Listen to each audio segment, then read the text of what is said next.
Well, we are still on the DRC conversation. Is Congo in turmoil is a question. And of course, thank you for talking to us on social media. Even if you're watching all the way in DRC and you can get access to internet, at KTN is how to find us on YouTube, on social media. Let us know what exactly it is like on the ground. I'm still in studio with Dr. Edgar Githua, who's an international affairs and security analyst. Thank you for your patience, Dr.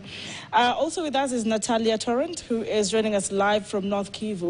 And for your patience, thank you so much. She's MSF Chief of Programs. And before I engage you again, allow me to play this bite that got the world talking. The president of Rwanda, Paul Kagame, just sharing his sentiments before the EAC, I believe, his position on this matter.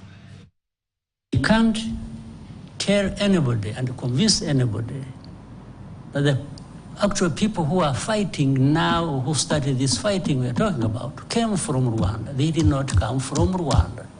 These leaders of M23 and the majority of their fighters came from Uganda, where they had been as refugees who ran away from, or as a result of solving the problem of 2012, 2013, when these people moved to Uganda and others came here. I remember for specific actually number, those who came here were between 500 and 600, whom we disarmed and gave back arms to the government of DRC at the time. And had been kept here for a long time until when things, as they kept changing, the government of DRC used to send even their officials to come and speak to people here, where we had held them in camps. I want to hear from Natalia, if you can hear me, Natalia. It's quite dire what's happening, and I just wanted to confirm with us some of these numbers.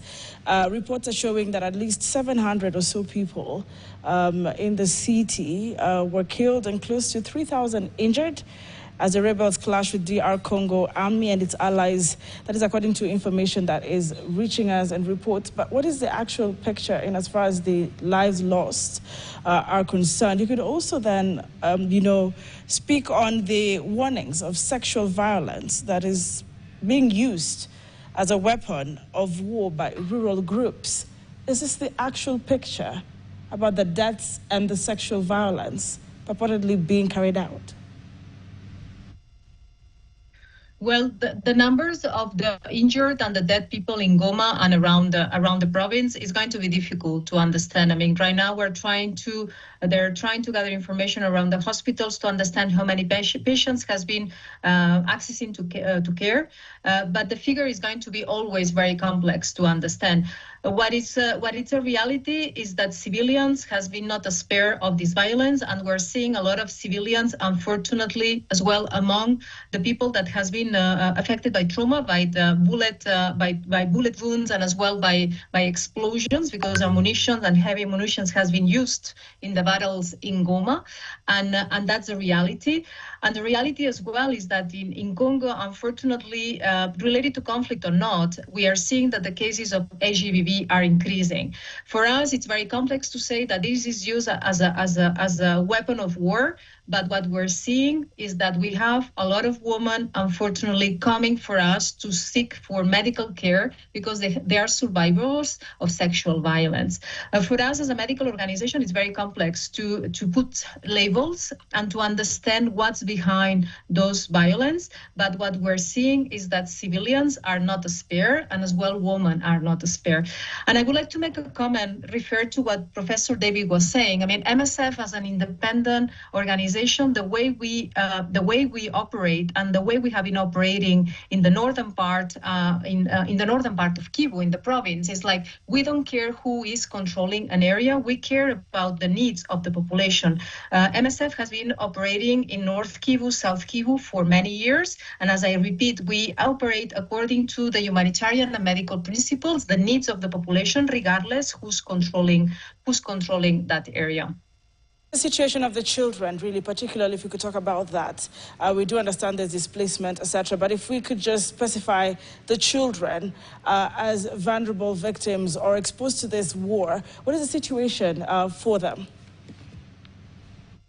Sorry, I didn't understand you well, the question. Could you please repeat it? What is the situation in as far as the children, if you single out the children that are affected since this particular war began and it's escalating? If we just single out the children, what is it like? What is the picture in as far as the vulnerability of the children in North Kivu, in Bukavu, in Goma? What is it like for the children if you single them out? Obviously, for the children, I mean, imagine you being born and raised in an area that is a conflict. So you have problems to access to basic services. To start with, it's healthcare, schooling, and anything. So children is among the other members of the population, the ones affected. Something that we were very much concerned as a medical organization is that the routine vaccinations are not being done properly, and especially due to the conflict. And what we're seeing that a lot of children that they could be that a lot of disease that could be prevented with vaccination, this is not happening. And MSF has been heavily investing in providing vaccination campaigns to ensure that these children that they're born and raised in this area, that there is a conflict, at least they are spared to get sick for preventable diseases. I'll come back to you again, Natalia, very shortly for what you think could be a way forward. And I'll play this bite by a UN member. But before I do that, let me hear from Professor Dr. Edgar. Dr. Edgar, what we're talking about, and I was very, very particular in singling out the children, because what would be the genuine agenda of the summit? I'm really particularly on that agenda because then there are analysts saying there's a lot of hypocrisy that is happening among the African states. What should really come out as an agenda, even as we anticipate this meeting on Friday? I think I'll take a post-conflict reconstruction perspective to this. I think the key thing, the agenda of this summit should be, number one, securing a ceasefire, silencing the guns. Nothing else can happen until those guns are silenced. So security as the first pillar in post-conflict reconstruction, you silence the guns so that, like Natalia was talking about, so that MSF, WFP, all the other aid agencies can have access, can create humanitarian corridors to get to the people. Because literally, depending on, regardless of who's at fault, the biggest victim here are the Congolese citizens, the innocent women and children, the elderly, the sick, the ones who cannot get away from this conflict zone. So the summit, the EAC SADC summit, should be secure a ceasefire, all right, regardless of who is at fault. Once people silence the guns, then negotiations can take place. So post-conflict reconstruction takes time. Of course, there will be a lot of blame game, finger pointing. But as the negotiations are taking place, if the guns are silenced, Natalia and her team in MSF and WFP, any other aid agency, will be able to now move in and create a humanitarian corridor, provide, clean water, sanitation, and just get medical care to the vulnerable population. So the first thing is the ceasefire, silence the guns. And then we find out who is the aggressor and how do we solve those problems. Because every aggressor comes to the negotiating table claiming they have legitimate grievances. Right. Yeah, everybody is at fault. Everybody has a bone to pick. Everybody has something to square with someone. So between now, the propaganda, the innuendo, at least when the negotiations are taking place, let the guns be silenced. Then we can start moving forward. Professor Monda said it's a complex conflict, definitely. There's the issue of the minerals as well. We are not bringing it up right now, but even when the guns were silent, so to speak, quote unquote, people are still pilfering and stealing minerals. And these are extracontinental powers. We don't want to name them, but they were all the European, Asian countries who are pilfering all these minerals. Are you talking about the same voices that are calling for some sobriety now? Exactly. Every once in a while, when they are called out, okay, when they are exposed, and when this thing gets a bit too much, they will call for sobriety, they'll call for silencing the guns. Because trust me, war is bad for business. War is bad for exploitation of minerals. How are they going to pilfer the minerals when bullets are flying, okay? So in as much as we're talking about who is to blame, there is that the economies of violence, the economies of war. War is good business. There are people who make a lot of money during war. They are the lords of war, the gun runners, the people who are selling the weapons to both sides who are fighting. There is that person like in DRC Congo who is literally using, like I remember during the Angolan Civil War, I remember watching documentaries where UNITA and Savimbi were using conflict diamonds to procure weapons. So I will not rule out that is exactly happening right now in the DRC conflict. So some of these small militia groups actually pilfer minerals and barter them for weapons to keep, fighting. So let's first silence the guns, get the big fight out, and then now, after finding out what really needs to get done, of which I'm sure we'll be talking about, also now eventually move towards having a lasting solution in the DRC. Because those minerals, remember there's resource scarcity, those conflict minerals will always attract big powers. And some of these big powers will want to fund militia to protect their small mines, to be able to pilfer. A lot is playing out here, and I just want to hear, from an aide. Yeah. You and one of the representatives was speaking to media, and then after that, we also hear from the SADC chairperson, Emmerson Mnangagwa, on this matter. I just want us to create a picture, because I have a few minutes to wrap this up. I'll go to Natalia to hear the way forward, and then back to you, Edgar. But for now, this is what the UN, at least representative, had to say, and as far as the situation is concerned. We are at critical juncture, and I felt it was my duty to reiterate on behalf of the government and the people of the DRC the urgent need for decisive action by the Council. It is now time for the Security Council to act. Millions have been displaced, thousands are trapped in the besieged city of Goma with restricted access to food, water, electricity, security. Countless lives have been lost. Enough is enough. Rwanda cannot be allowed to continue to act with impunity, and I therefore called on the Council to act in defense of the principles of multilateralism and international law. All right, now that's it, saying enough is enough, really. Enough is enough. But what are the words of Emmerson Mnangagwa? If we have his voice, we'll quickly just look at that as well. The voice of Emmerson Mnangagwa, even as we're waiting for this joint summit to happen. Do we have that?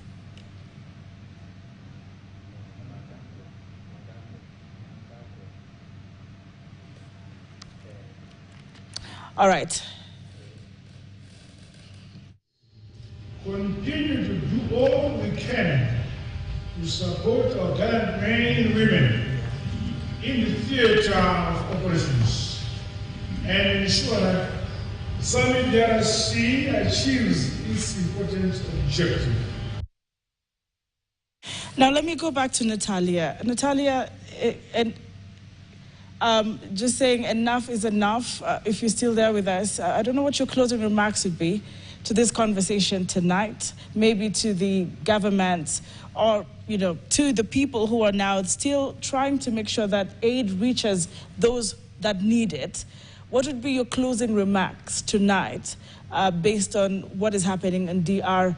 What do you expect?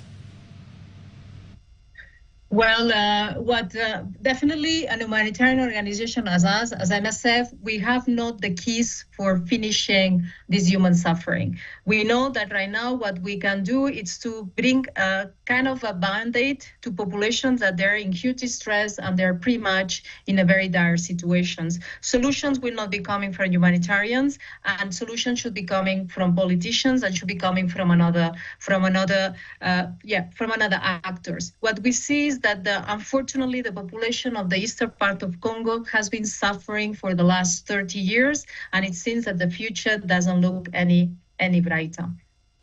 Very interesting closing remarks. Natalia Torrent saying the future doesn't look any brighter. We hope to have you again, but thank you so much for creating time even within the very busy engagements. You trying as much as you can to make sure that children and people get the aid they deserve. You say it regardless of who is to blame on this matter. She is the MSF Chief of Programs at North Kivu. Thank you so much, Natalia, for your time.